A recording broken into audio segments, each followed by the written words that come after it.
The AFL Draft is done, the positions are out, and we are right on the cusp of your fantasy footy season dropping for 2026. It is MJ from the Coaches Panel, and after an incredible episode just 12 months ago, as we started to think about what 2026 fantasy footy would look like, we couldn't get anywhere into the year without inviting this man and doing this episode for you. We're looking at who we believe are the 10 most relevant rookies for fantasy footy focus in 2026. Joining me on this podcast is a man that over the last couple of years has been a leader in the content creation space, helping people understand not just the new draftees, but how they sit inside the ecosystem of the clubs that they have landed at. He's one of my favorite people to talk footy, let alone fantasy footy with. Dylan Alexander back on the podcast again. My friend, you are looking good, and we have got a great crop of new draftees to talk through. Super keen, mate. Thanks for having me on. Thanks for that little intro too. That was pretty tasty and nice. I've been the last couple of weeks, I've been relaxing pretty hard. I've kind of come off the wave of the AFL draft, and I've just been chilling out. You slid into my DMs, and I couldn't resist a little bit of fantasy chat. So happy to be here. You may be the first male that have ever had me slide into your DMs again, and then have that phrase put on the record inside a video. So I'm here for it, mate. So what we're going to do, if you haven't joined the Coaches Panel for a pre-season, or maybe you missed the episode with Dylan 12 months ago, the premise is we've set Dylan the challenge to go from 10 through to 1, who from a fantasy footy perspective with a focus on salary cap, so your classic formats, and 2026 only, who are going to be the most impactful rookies this year. Now, before I let him walk us through the 10, and we'll talk through every single player, if you listened or watched this episode 12 months ago, Dylan dropped a name at number 1 that I reckon shocked a lot of people in Xavier Lindsay. Cast your mind back to rounds 1, 2, 3, and 4, because if you didn't listen to the Coaches Panel, you probably didn't start him in your team, and he became the must-have rookie that you traded into. So, look, Dylan, no pressure, mate, but you got to live up to your own high reputation and drop us some absolute gold, because people didn't jump on Xavier and he became the rookie. I think you're going to do more of the same for us. So maybe let's start in at number 10. Who is the 10th most relevant rookie you've got for us? So I have got here, and this guy's going, I think he'll be a modest scorer. Like, let's not get too excited. We're at number 10. We're going to come into this, and it is difficult for these guys to come in and hit the ground running straight away. I have gone with a Lachy Dovaston, who was drafted to North Melbourne at pick 15 on draft night. He's a high forward, has been heavily compared to Nick Watson across his draft year. He's kicked plenty of goals. He actually outscored Nick Watson as a goal kicker at Coates Talent League level. He averaged 82 fantasy points at that level across the season. And the reason I like him a little bit more than someone like a Nick Watson is the fact that he gets really high up the ground. He has a better running capacity than someone like a Nick Watson. So he gets up and around stoppages. He lays a lot of tackles. He just gets involved in chains as well as hitting the scoreboard. So we haven't got those preseason games to see how North are going to utilize him yet, but I do think that we lack those high forwards that get up to stoppage, as well as the deeper sort of, pure smalls, if you want to call them that. So I think he's going to flirt between both of those, but he's going to be a modest, decent scorer. I would expect something around a 60 average for someone like a Lachy Dovaston. He's kind of going to be maybe 50, maybe 60, somewhere in that, but he's going to get consistent games at the Kangaroos, and we need this kind of player. So lock him in is just a slow burn scorer for me. We'll talk a little bit more about, that as a tactical element in a second, but outside of the draft side of things, you have the burden of supporting North Melbourne as well. So I'm sorry to bring that one up for you. That's exactly what you want to be reminded about in December, isn't it? But talk to me about how this forward mix is going to work, because you said he's going to get a lot of games, and I spot on agree with you, but Paul Curtis feels like all Australian quality. He's a very different type of forward to what Dovaston is. But how do you see this midfield, well, not this midfield, but this forward line dynamically fitting? Because it still feels like there's midfielders finding their place. Some kind of evolution of talls are still trying to find their spot. How do you see him complementing this forward mix? Yeah, it's tricky. We don't have, like you mentioned Curtis, I see them as pretty distinctly different players in that Curtis is this sort of more of a medium type forward, and North Melbourne we've drafted heavily in that space as well. Like we've got a Cam Zurhaar who's not that different to someone like a Paul Curtis. Then you've got your Zane Duursma types, and we've had Eddie Fords who has now departed the club. But it will be interesting to see what they do with all of those guys. But certainly with the recruiting model that we've gone for in 2025, at least we drafted Zach Banch in the mid-season, who's another one similar to Dovaston, probably a less quality guy, a little bit older, came out of the Werribee side. I expect him to be getting some games, but we've also gone after Charlie Spargo as well. So he's another one that's going to be in the mix as a smaller type forward and probably that connector between midfield and forward as well. But whatever happens with that smaller mix, at least alongside Paul Curtis and the Zurhaar types, I think Dovaston is the one that's seen as the higher quality one. So I think he is going to get preference as far as getting the ball in his hands and sort of his role in the team, and also games as well. I think the other two in Banch and Spargo will be used a little bit more sparingly, and Dovaston will kind of get all the rewards in that sense. Yeah, it's true. And look, you might hear Dylan talking about, 50-ish sort of territory scoring for your fantasy rookie. Look, unless we get an absolute influx of maybe last year's crop getting a further opportunity, we know we're going to get a couple of cheap options, like a Devon Robertson has got forward status over at West Coast. He should get some opportunities. Sam Flanders is certainly going to be, in contrast to projection of the midfield role that he's going to get at St Kilda, will be, as a forward eligible, be priced differently. To get a baseline guy that can roll 50s, it's going to be very goal dependent inside that North ecosystem. Man, to have that as an F7, Dylan, as like a base option that's going to get games, it is perfectly fine to me, because availability is what you need. Like, who cares if you get 81 week as a fantasy forward and you're not playing the next? You got to get consistency. Exactly. And I wouldn't be shocked if there's the odd 20 or 30 out of a Dovaston. Yeah. But if he gets a couple of, I reckon he could pop a couple of 80 to 90 type scores, and that'll get the score or the price, ticking over, won't it? Kind of early in the season. And then you can kind of cash in on that as well. But you also just want that consistency piece, right? Just somebody there on the bench that's ticking over. And I think Dovaston will do that pretty well at North, given the games he's going to get. Yeah, spot on. One of the things I like about, one, you're always not afraid to put your opinions out there, but two, you'll always go off the beaten track a little bit with some names and some options for us in the fantasy community. I think you've done that at number 9. We just talked about St Kilda in a second, so maybe it's quite fitting that we talk about Fincher in at this spot in at number 9. Yes, I've gone for Kai Fincher here. I liked he was a very consistent performer for the Sandringham Dragons team across halfback. He takes all the kick-ins, does all the distributing for them back there. But he's also a really good aerial presence. He can sort of, float across, take intercept marks as this kind of medium rebounding defender. And we have seen, and you'll probably see this as a bit of a pattern across my list here, that those outsidey types that play that halfback position that are accumulators and natural ball accumulators, they tend to do really well early in the AFL. They can come in, if they can get a cushy position, if I want to call it that. That probably sounds a little bit harsh, but it's a nicer role at AFL level. They can really thrive. And I think in that St Kilda team, you've got Nasiah Wanganeen-Millerer moving closer to goal, going into the midfield. Jack Sinclair's back there as a distributor, but he does need a little bit of help as well. There's some other more closer to key position type players in Tyroo. Trevalier's a little bit of a different type as well and could be playing on the wing. So I think there is a place there for Kai Fincher to come straight into this St Kilda team.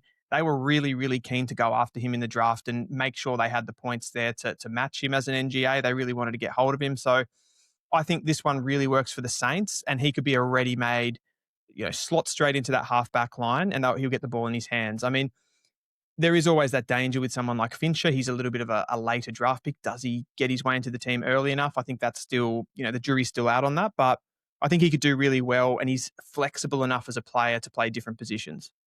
Well, you talked about this changing dynamic of what St Kilda looked like 12 months ago. Nasiah Wanganeen-Millerer has evolved from being just this pure distribution outlet off the halfback. He's now clearly becoming someone that they can trust and use through that midfield and centre square opportunity. Talk to me a little bit about the contrasting game between Toby Trevalier and Fincher a little bit, because some would see that they're the two of equal parts. Other would see them as competing, because I agree Sinclair still feels like the go-to primary distribution outlet. How do you see a world where they interchange across those positions, or is Fincher much more, no, if he's going to get a go, it's had a halfback and Travaglia's going to stay across the wing? How do you see those two working together? Yeah, I think the first thing there with Travaglia is he's a little bit more of a flexible option than Fincher, given his athleticism and his running ability, which allows him to be able to play that position a little bit higher up the ground and play that wing position where you got to, really get back and be a defensive option and then be dangerous forward of the ball. Like we've seen like a player like Ollie Dempsey, what he can do. I think Travaglia is a little bit more of a similar type to that. And he's physiologically, he's a bit of a skinnier build as well.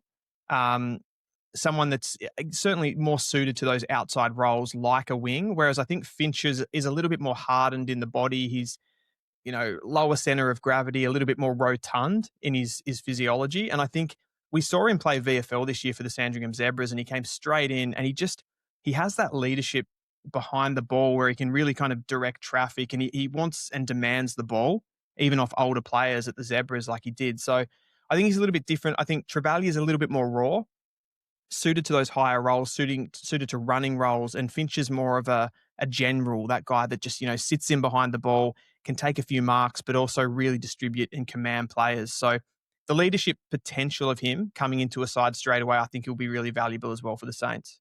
Yeah, thanks, man. That's awesome. In at number 8, you got a few big calls on this top 10. I'm not going to lie. There is a number of them, which I love about it. But in at number 8, you've got the number 1 pick in Willem Duursma. Talk to me about Willem, and then there's some questions I've got, because, again, there's some assumptions the fantasy community are still learning to grow in football versus fantasy, because they're not always the same parallels. Talk to me why you got Willem Duursma in at number 8. Yeah, so Duursma is an interesting one. We just talked about Toby Travaglia. They're a similar body shape, Travaglia and Duursma. They're, pushing 190 centimeters, really good athletes, really, really good runners, but they are physically quite frail. They're skinnier, leaner guys, and they tend to just take a little bit longer. We saw a player like Will Day come into the AFL. He took a little bit longer. He was a little, lacked a little bit of robustness and stuff like that at the AFL level. So I think that's the first thing to note with Willem Duursma, but also he did all his fantasy scoring as a genuine midfielder in the Coates Talent League. That's where he got most of his balls. So he's not going to walk into that West Coast team from day dot and just be able to play midfield. I think even the limited centre bounce attendances that he's going to get at West Coast, I don't think he's going to be able to score as freely as he has at the underage level. So that leaves him to either playing one of two roles for me. He's either going to go behind the ball as a bit of he's played lockdown. When he played in the academy side earlier in the year, he played a bit of lockdown defense, something like what a Jinby does at West Coast already. I think they'd want to free him up a little bit more than that at West Coast and play more of a distributor role. But he hasn't scored massively well at that sort of position. He's not really a natural accumulator in the sense of someone in this draft crop like a Dan Annable or a Levi Ashcroft that we saw last year. So he doesn't find the footy with as much ease. He's certainly more damaging when he does get the footy than some of those guys, but I don't think he's going to get it straight away. And the other option, positionally, if he doesn't play that halfback role, it's probably something like a wing as well, which can be starvation, corner, as you like to call it in the AFL. So I think he's going to struggle with those outside positions more than some others in this crop. And he's not going to get the midfield minutes where he has scored. And even if he does, is he, robust enough to be able to take the AFL at this point? I think there's too many question marks for me to have him any higher than this. Yeah, it's helpful. So almost was the uniform number 1 pick, like across all the form guides that people were guessing across the year. And so maybe we could kind of deviate from a fantasy focus for a second into a bit more of a pure analysis about just the football that Willem is and how he sits. Because a fantasy coach hears you talk like that going, feels a bit positionless, feels like not quite strong enough and doesn't quite win enough contested ball on the inside to be that kind of inside option. A little bit too lean on the outside and doesn't have that damaging speed to become that weapon on the outside through transition. And now they've got the Lindsay and McCarthy off halfback, and it can almost sudden to a fantasy coach going, well, how the heck did this guy get to number 1 as the uniform pick? Again, now it's coming through a fantasy footy lens where you take a mark and a kick in AFL fantasy. It's 6 points, however you got there, SuperCoach. Okay, a little bit more nuanced with where you win it, how you use it, all that stuff. So let's help the community listening going, so how did he get so consensus number one? Was it just best option and that was it? Was it a needs base for West Coast? Or is there something that the fantasy community just doesn't quite yet see that translate into this part of the game of what we love? Yeah, I think the first thing to understand there is that under 18 football is very different to senior AFL football for starters. So I mentioned the body shape. I don't think that's something that's going to hurt him in the long term, but it might hurt him in the short term, for example. And those players can, they can pick up injuries when they get to the AFL level. He's a very athletic type. So if we're sort of looking at, let's make a comparison here of someone like Dyson Sharp, who I think most people would have heard of.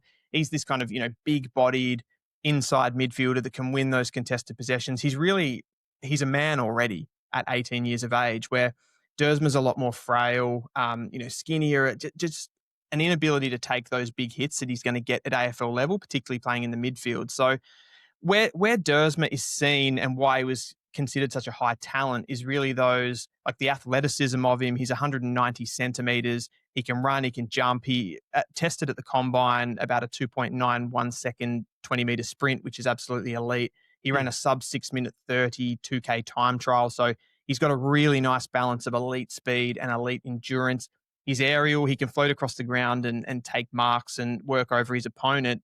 The question is, though, he does it a little bit more sparingly than some of the top, accumulating midfielders. So he doesn't get as much of the ball. He's more of a damaging player when he gets it. So already that's not as suited to AFL fantasy, which I think is probably what holds him back here. But what recruiters would see in Duursma is, with all those athletic traits and the damage that he shows when he does get the ball, that he's going to be, in 4 or 5 years, he's going to be the superstar. He's going to be the Nasiah Wanganeen-Millerer, the Will Day, the guy that can pretty much do everything. And at that point, the utility of them and how versatile they are isn't going to hold them back, but it might in the first couple of years when they don't have a position really at AFL level, it almost seems. Yeah, it's super helpful. Look, at the end of the episode, I will ask Dylan who he thinks long-term is going to become the guy or the guys. So if you're in a keeper and dynasty league and you're like going, get rid of this salary cap stuff, I need to know. I got the number 1 pick in my keeper draft coming up soon. Don't worry, hang tight. At the end of the episode, we'll put some pressure on Dylan for that. Let's almost go physically dimensions and maybe even game style. Not quite the complete opposite, but very, very seen opposite in a lot of people's eyes. In at number 7, Dan Annable, the Brisbane Lions mid. Yeah, Dan, this is a tough one. I find these ones hard to place. It was a little bit similar to Levi Ashcroft last year, where I know if this guy plays and he gets the role that is best suited to him, which is inside midfield, he'll dominate. He would be number 1 on this list. So let's clear that. He is an absolute accumulator. I talked about it with Duursma. I said he's not so much of a natural accumulator. Dan Annable is. He wins the ball on the inside. He's a first possession player. He gets players, into space with his creative handballing. So he's that guy at stoppage, but he spreads really well. He's a good endurance runner as well. He gets forward and he's got that technical ability at stoppage to be able to kick goals as well.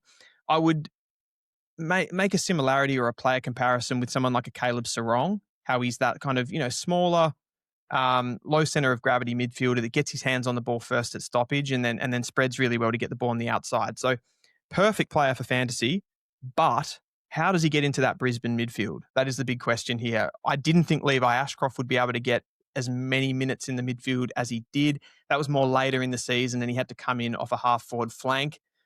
Maybe there's an opportunity for Dan Annable, and that's why I've got him on the list, that if he can get a position as a winger or a high forward that can come up to stoppage, I think he's still going to score really, really well. But that Brisbane team, it's super, super stacked. They've just brought in Draper, Oscar Allen. They haven't had too many outgoings, really only McInerney, who's retired, and Archie left as well to the Crows. So it's going to be hard for him to get a place. He's not a guy, and I've just made the comparison to Caleb Sarong and suggested he's a real inside midfielder type. You can't tend to float those guys across half back and use their kicking skills or anything like that. So there's not a lot of positional scope for him, which makes me wonder if he can get into that team. But there will be spoils and riches if he does get in there and you pick him. So I couldn't leave him off the list completely. Yeah, love that. In at number 6, so we're almost halfway through our list. Finally, we get an Essendon player. It felt like they dominated night one of the draft, and I know a lot of people are probably counting down. How many Bombers are we going to get through this? Well, you'll have to just hold on and find out exactly who it is. He's got DPP for us in a fantasy sense. He's a defender mid, maybe the surprise in the first 10 picks on the draft for many people, Jacob Farrow.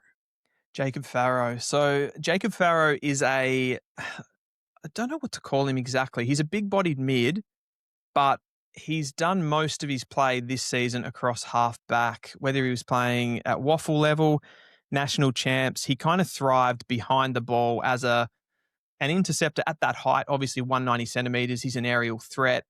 He's really, really well built and really well built for the physicality of AFL football as well already. So I think he's going to do really well from that perspective. And he's a beautiful kick as well. So he can be a distributor for Essendon. And when I look at those guys that they've got behind the ball, I think there is definitely a role for him as someone that could even come in his first season and take kick-ins. And I think where they are as a club, being down the bottom of the ladder, they're going to want to put that responsibility on Jacob Farrow's head.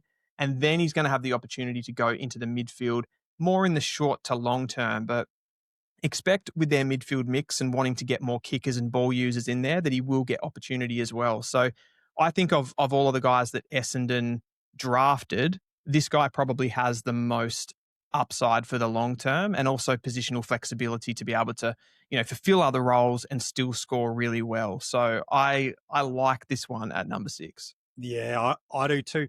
Is it too much of a stretch? Because contrast, I know you just contrasted Annable and Sarong, and sometimes it's a helpful contrast for fantasy coaches or just the general fan in general to go, what type of player is this going to become? As just a kind of a peekaboo look of, oh, okay, it's like that. Is it too much of a string to draw a Farrow to a Jordan Dawson? Can you talk about big body, quality user, startup? Is that the type of string that you would normally link to, or is that an unfair comparison for Jacob? No, that's definitely a fair comparison. I think the two players that come to mind are Jordan Dawson and Hayden Young. Similar height. They're all left footers, aren't they? So they've got that really high end ball use. They can kick the ball around the body, change angles when they're playing behind the ball, but they can also intercept the footy as well, go inside and win contested possession. So they all have that. I think in contrast to those guys, though, Farrow actually is a bit more of a natural accumulator. I think Dawson, when he was coming through, he played a little bit more wing. Hayden Young was an intercept defender when he came in, but Farrow's really got his hands on the ball and been that key distributor at any level that he's played. So I think from an early start, like Young and Dawson probably didn't hit the ground running as well, but I think Farrow actually can with his footy IQ and, just getting to the right spots and being a leader back there. Yeah, love that. So the 5 that he's revealed so far for us, Dovaston, Fincher, Duursma, Annable, and Farrow. That is the 10 through to the 6. But we're going to stay in the defensive eligible line with your number 5 option. And I think a lot of people that have got a keeper and a dynasty draft focus probably have this name hovering high if they've got an early draft pick in that format of the game. Zeke Uwland is your number 5. Talk to me about Zeke the Freak. Yeah, so Zeke was a pick 2 in the national draft in the end. He got the bid from the West Coast Eagles. He's a tricky one because we haven't really seen him play much at all in 2025. He was injured for most of the season and really returned for a couple of VFL games and the draft combine. So he's not someone that we've got pure numbers on at the moment, but in his bottom age year, he was dominant as a inside mid/wing. He is a bit of a utility, and his flexibility really comes with his ability to kick the football. He's had Errol Goulden comparisons, so he kind of just covers the ground really, really well. He's a super, super smart football, and he just drops into pockets of space, picks up the ball, and kicks the football really well. So with that IQ that he has, I think he's always going to be a natural ball winner. In his bottom age year that I mentioned where he played really well, I think he averaged low 20 touches, very damaging. And we know those junior games are shorter games. So I think he can kind of, match that at AFL level. Again, probably similar to Annable, the question and why he's a little bit lower than some of these other guys is that Gold Coast team is very, very stacked. He's certainly not going to be walking into a midfield spot. I don't think he's going to be walking into a a key distributor role either when you've got Noble and Rioli, and they've even drafted Patterson, who's another one that goes into that sort of halfback mix. So there's a lot of guys back there. Even Will Powell, I forgot to mention there. So a lot of mouths to feed in the defensive half. So I do think he comes in and plays wing. I think he'll do very well in that role, but I couldn't put him in the sort of, the top 3 scorers just because of the, lack of footy I think that he's going to get on the wing. Well, Braden Fiorini, played that role, was kind of floating around that 90s last year. Again, they're very different type of players, Braden, in contrast to Zeke.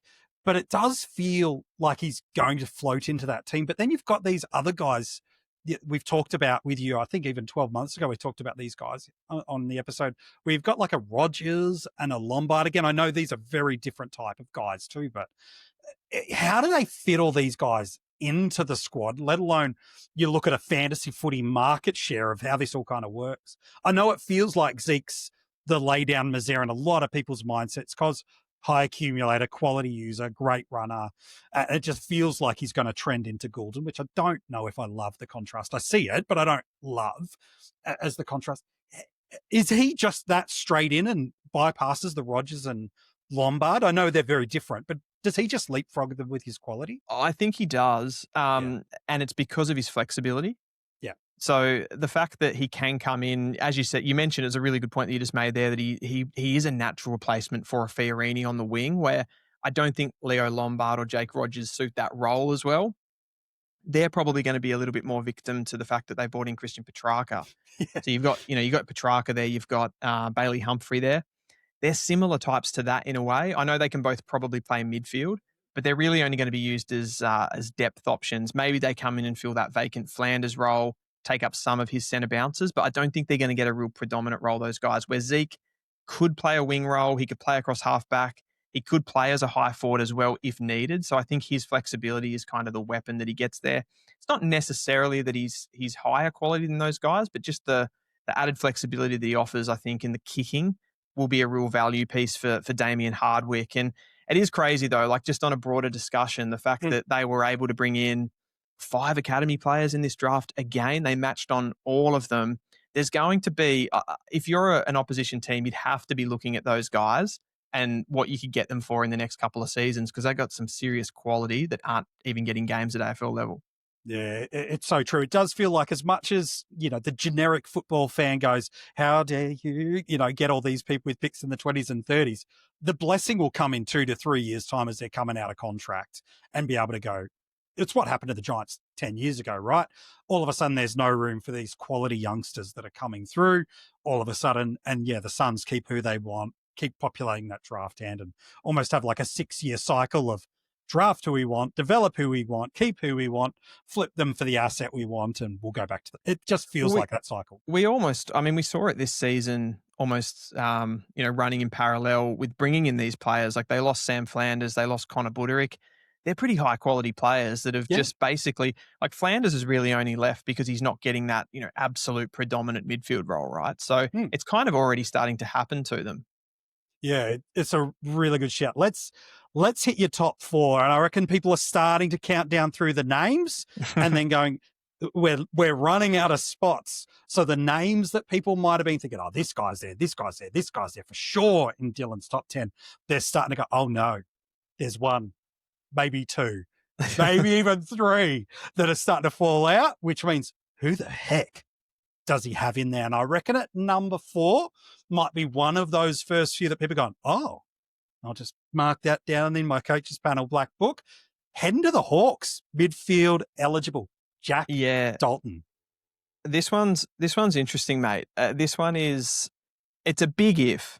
It's a big if because he's got to get into that team, right? But they went after a player in the offseason very heavily in Zach Merritt, and then they drafted a Zach Merritt clone in Jack Dalton. This guy averaged 111 fantasy points across his Coates Talent League season this year. He was injured early. He came back with an absolute plum in the back half of the season for the Sandringham Dragons, killed it.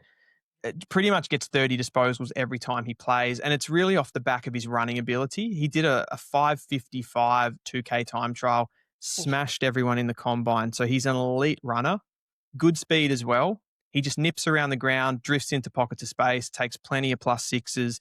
kicks the footy way more than he handballs, and he has a beautiful left foot kick, and just really sets things up, and he's a nice connection piece. I think he's the sort of player that Hawthorn really need when you look at their midfield. They've been a very workman-like midfield in there. They'll get Will Day back that gives them a bit of quality, but guys like Newcombe, Warple's left now, but he's sort of that rugged, old school sort of bigger bodied, heavy midfielder. They need some light-footed sort of class in there, and I think Jack Dalton does really bring that. So if he can get into this Hawthorn side, we know they're a high possession team. They like to flick the ball around, kick the ball a lot. Plenty of +6s on offer for him. And he is a ready-to-go player. So if he can make it into this star-studded team, which is Hawthorn, and I think there is a role there for him, he can do really, really well this season. And we know he has the fantasy pedigree. Yeah, he does. It's a big if that you've put out there that he makes the team. How do you see him? We talk about players leapfrogging others, like a Lombard and Rogers, positionally, more so than anything else, being leaped by Zeke. What about, say, like a Cam Mackenzie, who, again, was a high draft pick a handful of years ago? They're not exactly identical either, I understand that. But do you see Cam just continuing to be unlucky to not find the right position in this Hawthorn midfield mix? Because Josh Ward felt like he got a chance last year and held it. Probably not to the heights that fantasy owners thought he could have once ascended to. Where does Dalton, for you, potentially edge out Cam in that combination of midfielders? I know is something you'd like to talk about a lot too. I actually don't think he edges out Cam Mackenzie. So I expect a big rise from Cam Mackenzie in 2026. Okay. I think he's ready to pop. I absolutely love him. I think he's class on the ball. He's a natural ball winner in the middle of the ground. And next to guys like Newcombe, who's going to be that first possession player, he'll be able to bring Cam Mackenzie in. I think it's only a matter of time until he pops. But there is already that spot kind of open for him with a James Warple going out of the side.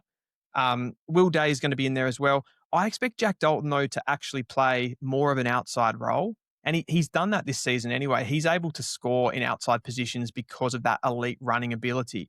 And I think with the high possession footy that Hawthorn play, the high uncontested game, it'll just suit him so well. So I don't necessarily expect him to get that key role on the inside.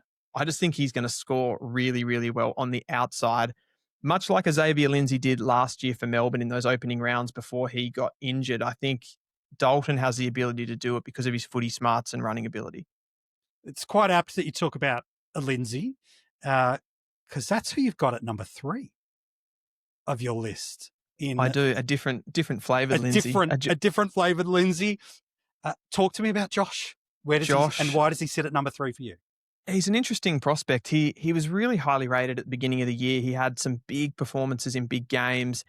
Out of his bottom age year, he won the best on ground at the Futures game on grand final day as an under 17 player. And then he did the same as an academy player as well, won a best on ground in that. He's just an elite distributor. And probably why he slid in the draft a little bit is because that's kind of all he is.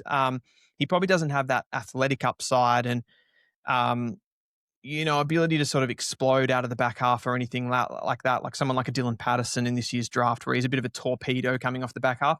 Lindsay's just a quarterback.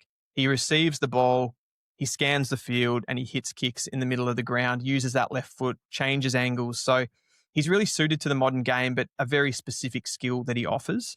As we know, West Coast don't control the football very well. They're a really low possession team. They struggle to win the football and they struggle to hold on to the football once they've won it as well. So Lindsay offers them something that they don't have at the moment. And I think they are going to improve this season. I think their midfield is going to get better overall with, Harley Reid in the system another year, Elijah Hewitt. So I think they're going to be a better team overall. And Josh Lindsay just fits here as a player that can come in and realistically, he could be a key distributor for them straight away. And I know that's hard for a young 18-year-old to walk into a team and just be ready to go in that sort of a role. But tell me who they've got at West Coast that is a better kick than Josh Lindsay. I don't think they have one. I don't think they, like Tom McCarthy's come in as that mid-season draft pick last year and added some nice bit of dash, and probably up until the draft, you'd say he's definitely top 3 of ball user in their team without any question. And now I think McCarthy's going to play midfield. I think so too.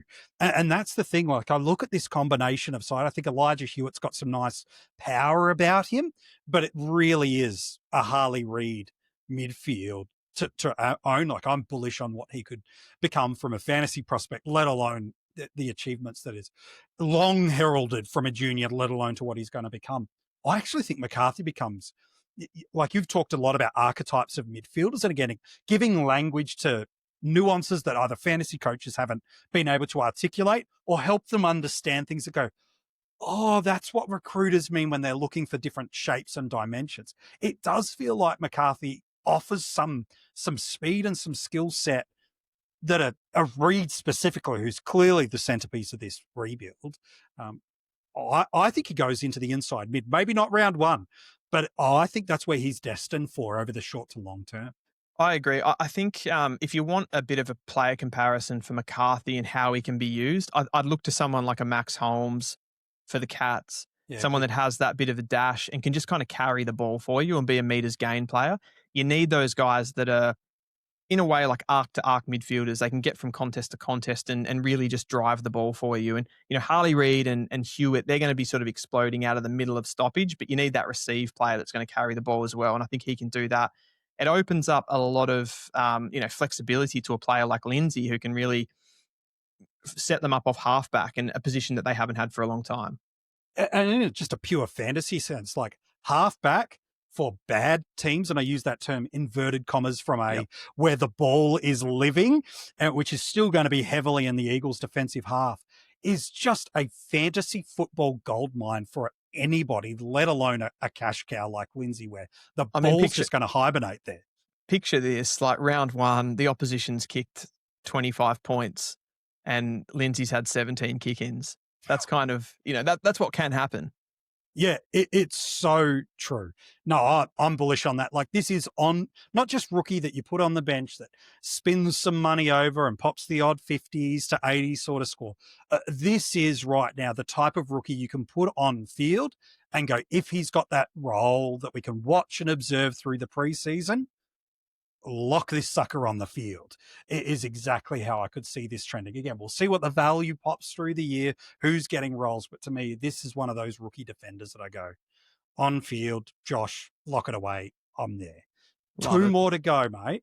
Two to go. And then again, there's probably about 6 players people are thinking could fit into 2 and it won't. So we'll ask you about those in a sec. But in at number 2, midfield eligible, feels like the most robust, safe fantasy prospect we're going to get this year in terms of available option of scoring and team he's landed at. Talk us through Dyson Sharp.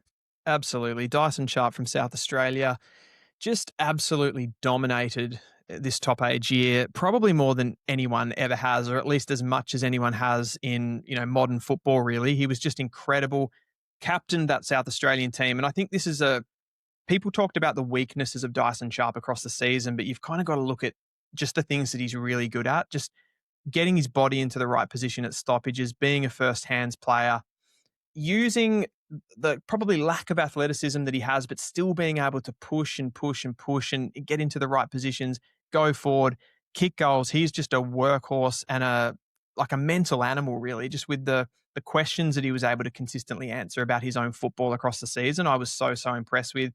Such good leadership quality. He drove that South Australian team to great heights, and they really got him behind him and followed him. And that's why I think he was so suited to going to Essendon as well. They're a team that's probably lacked leadership over the last few years. They're going to want to get this guy straight into the senior lineup. He's played Sandful seniors the entire season and really played top-level football at that level. When he's played midfield, he can average 30 touches. He's played more as a high forward at that level just because they've wanted to show his positional flexibility. I think for Essendon, he just comes in and just becomes their natural first possession player. He's big enough and he's strong enough to take AFL from the get-go here. And I just think you could probably play this guy at, what do we got, 8 midfield spots now in fantasy? So you can probably play him for until the buys at least as like an M8. And he's just going to come in and average 75 to 90. I think he's in that sort of space. So it's just an easy pick. It's a bit of a boring one, I suppose, to come in at number 2, but it just works. Yeah, well, the good news is you're going to spice it up for us in the next spot. So that's too much of a problem. But talk to me, how do you see him with, because Essendon's midfield combination, clearly they spent a lot of time at the draft. They've got some really nice young assets that have rolled through there. Whether or not we talk about Sullivan Roby in a sec, we'll find out. But how do you see this work? Because Zach feels like he's declining through that midfield. Even you look at some of the centre square attendance that happened last year, that role was evolving out. Setterfield, while delisted, seems to be at least at time of recording, the likeliest, supplementary option for an injured Nick Martin, who's now going to miss the rest of the year. Durham and Caldwell feel like the two other big building blocks. Where and how does Sharp complement both the current Essendon midfield makeup? Because I see you forecasting the trajectory of what they could become, but how do you see him getting that market share of opportunity? Because Durham and Caldwell and Merritt and Parrish, they're a lot of ball winning, maybe not so much Durham, but that's a lot of ball winning that he's got to find a split of the ice cream, so to speak. I think ultimately the Parrish situation is probably the one that Dyson Sharp replaces, because Parrish is a first possession player. He's a guy that, doesn't particularly cover the ground very well. Parrish reminds me a lot of Will Phillips at North Melbourne, who's just recently been delisted. He's that kind of type. He's a good, technical inside midfielder that can get his hands on the ball, but doesn't run or spread particularly well, doesn't kick a lot of goals. That's Parrish. So I see with the delisting of Setterfield, they've moved him on as that bigger bodied sort of first possession guy. I'm not sure how much football Parrish is going to play. And if he is, I think it's just going to be a bit of a stopgap for the next couple of seasons until we see the Dyson Sharps, the Sullivan Robies and the Jacob Farrows, really start to come into their own and take over this midfield. I think you're right, though. I think there's probably a lack of pace and difference in that midfield. But I just don't think, with where Essendon are as a team, I don't think Dyson Sharp's going to be the one that's going to pay the price for that. And his, ready to go-ness, if you will be the thing that gets him into this team straight away. And I expect him to get priority over those other guys. The fact that, like I said with Levi Ashcroft last year, I think in this case, the fact that you can't really play Dyson Sharp in too many other different positions is probably going to help him in a way, because I think he's going to get priority in a young, developing team. And he's ready to go in that midfield role anyway, so you may as well just play him. Yeah, it's a good shout. All right, the most relevant rookie, according to Dylan Alexander, for fantasy footy in 2026. Would you love the honours to share with the community? I'll take the honours. So I have gone with Lachlan Carmichael, who was a Sydney Academy player, a player that the Swans decided not to match on. And the Western Bulldogs were the team that popped the bid and benefited from this. He is a really high IQ footballer, and I think the guys that have excelled the most in AFL fantasy or even in the AFL coming into the system, Nick Dacos, Harry Sheasel, I mentioned Xavier Lindsay last year. They are the guys that float between sort of, a midfield role and a half-back role. And Lachlan Carmichael is pretty much the perfect player. He's around 183 centimetres.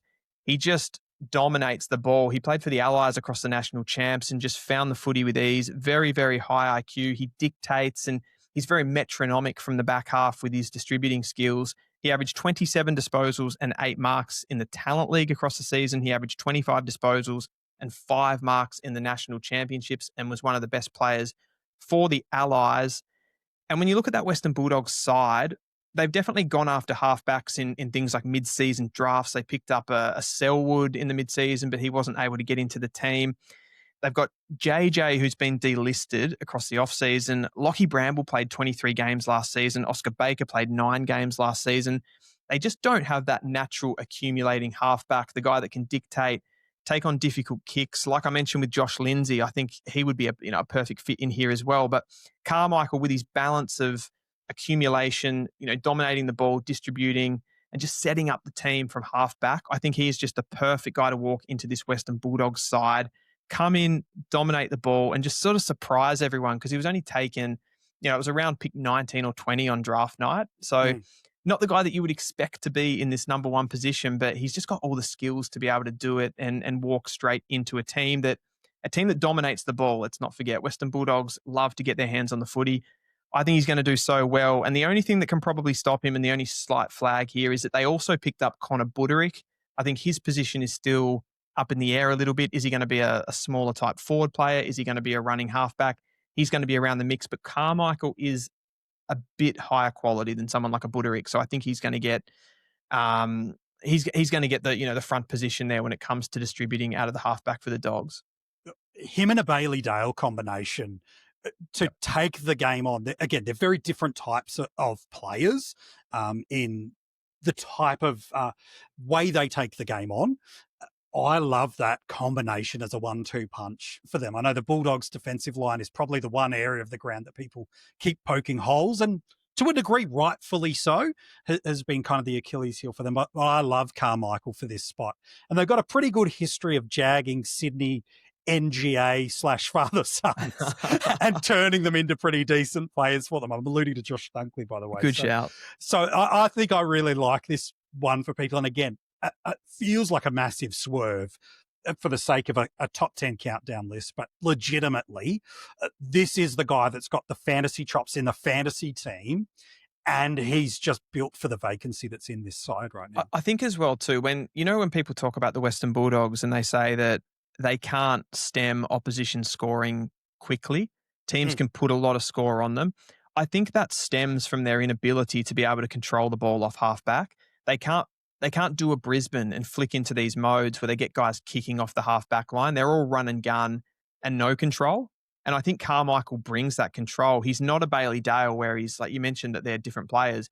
Dale's that real run and gun, tear off the half-back line, where Carmichael does bring that control. He's more methodical. He thinks things through and he just hits targets, not necessarily the most difficult kicks, but he just kind of keeps the ball ticking over and stops the opposition from scoring in a way.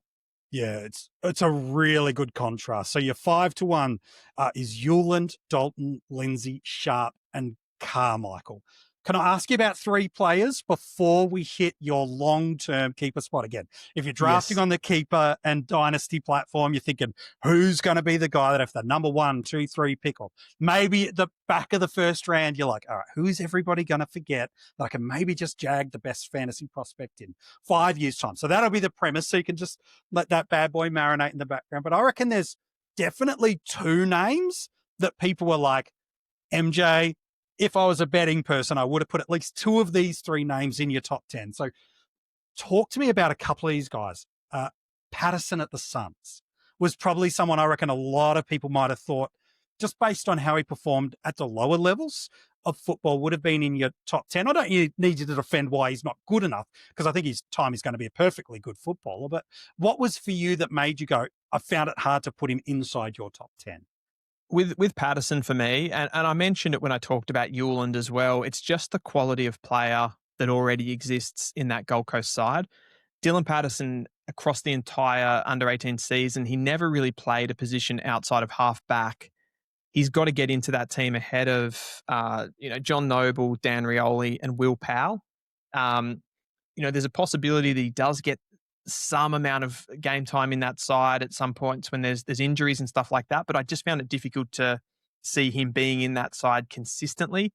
And he's a more damaging type player. So I don't think he's an accumulator in the same way that some of those other guys like Uwland and Chamberlain are. He's a bit more of a power player. So they were kind of the reasons that I didn't put him in overall. Probably just,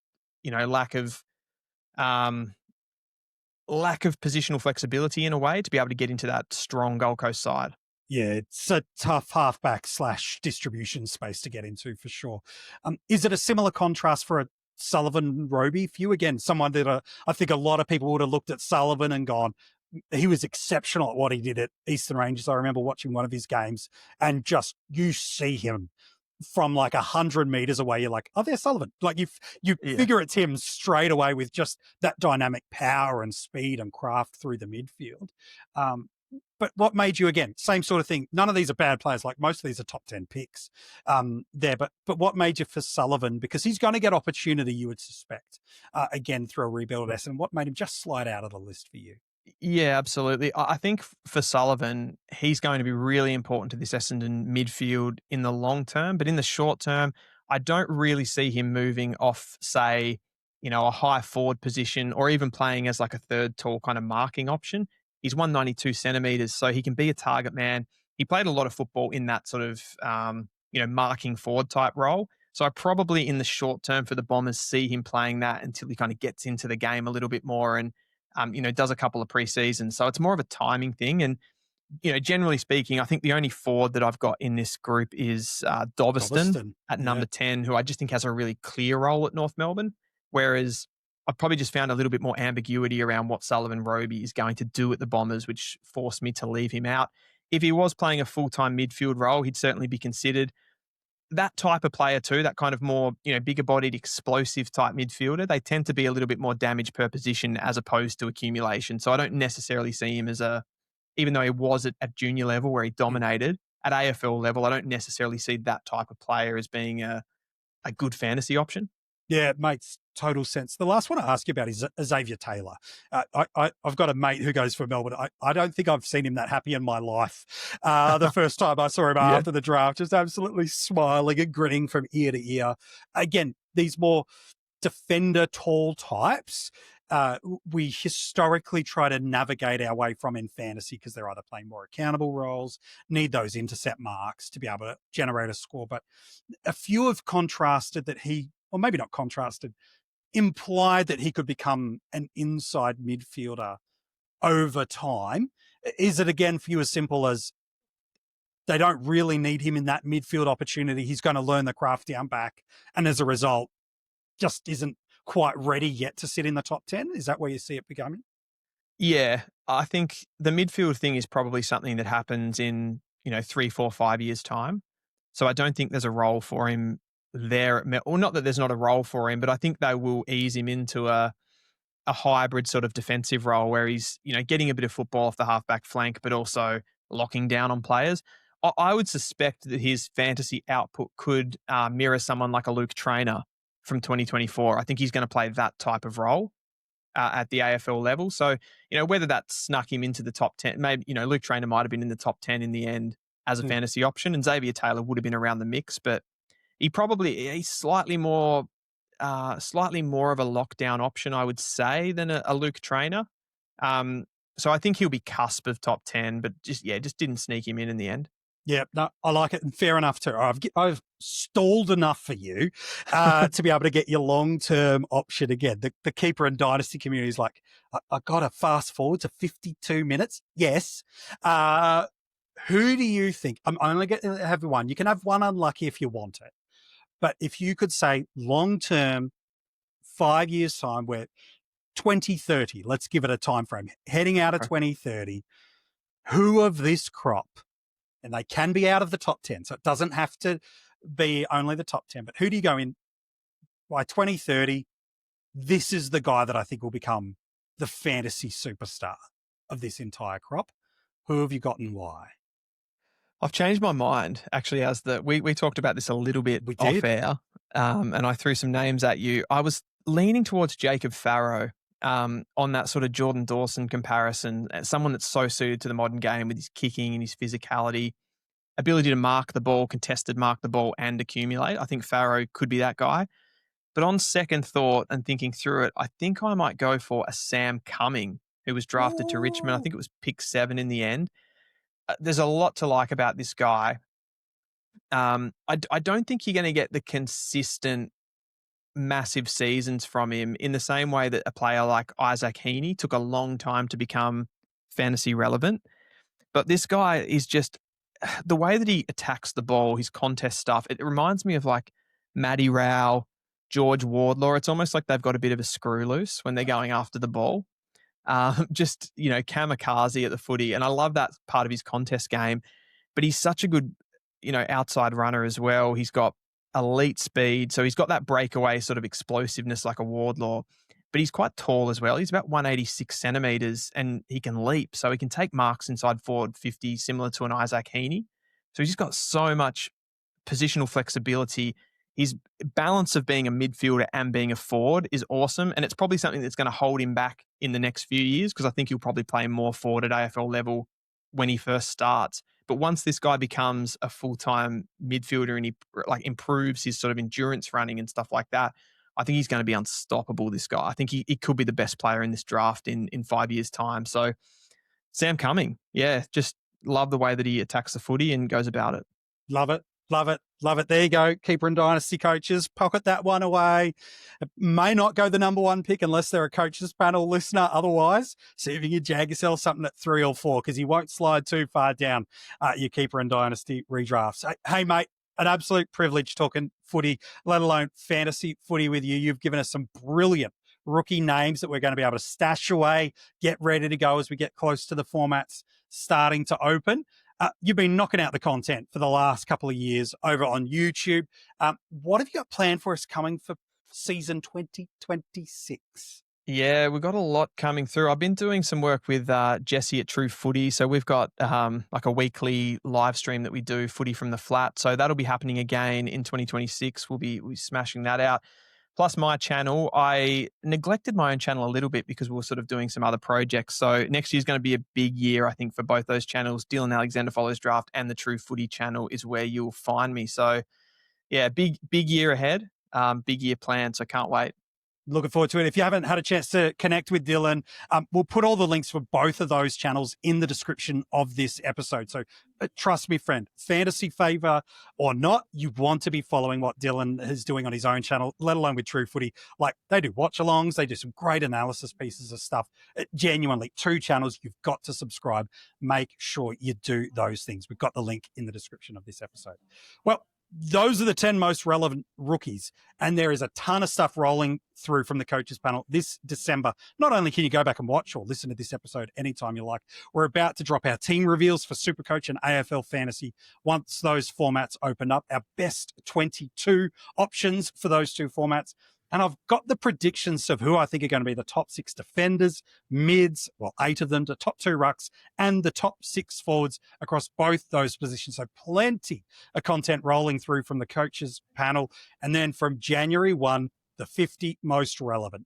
50 players over 50 days who I think are going to have the greatest relevancy and impact on your fantasy footy season. It's not just a random assortment of just drop card names. They are in order, ranked for your critiquing pleasure. So that lands for you from January 1. But before we get there, plenty of other content. If you haven't subscribed to the channel, make sure you do so. If you're watching this on YouTube, I want to know your top 5 most relevant rookies.